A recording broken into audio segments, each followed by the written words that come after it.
የሚያዋርድህ ሰው አይደለም የሚያዋርድህ ስራ ነው። ስለዚህ የሚያዋርድ ስራ ያልሰራው ሰው እነሱ ለማዋረድ ስለፈለጉ ብቻ ለምን ይጨነቃሉ? ስለኔ ብዙ ነው የተባለው። እኔ በግል ህይወት ውስጥ ነው ያለሁት። በግል ህይወት ያለው ሰው ከምርምርም ጥናትና ምርምር ስራ ነበር ከሱ ወጥቻለሁ። በግል ህይወት ነው የምኖረው ያለው። ስለዚህ ስለኔ የሚባሉት ነገሮች በሙሉ በጊዜ ሂደት ይጠራሉ ብዬ ዝም ማለት ነው የመረጥኩበት ሁኔታ ነው ያለው። ሁለተኛው ችግር የነበረው ዝም ለማለት የተገደድኩበት ምክንያት ከተናገርኩ ሁለት መንገድ ይዤ ነው መናገር ያለብኝ። ወይ ሙሉ እውነት ይዤ መናገር አለብኝ፣ የማውቀውን ሁሉ አንድም ሳላስቀር መናገር አለብኝ።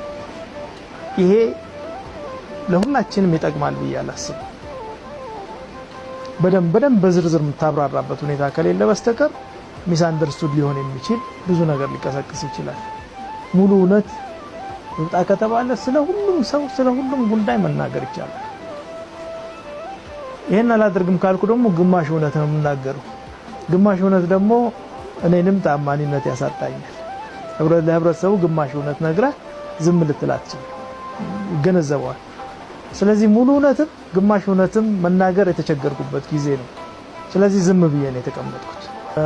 ክብር ያለን ሰዎች ነን፣ ለራሳችን ክብር አለን። ለራሱ ክብር የሌለው ሰው ካለ ፈርቶ መሽቆጥቆጥ ይችላል።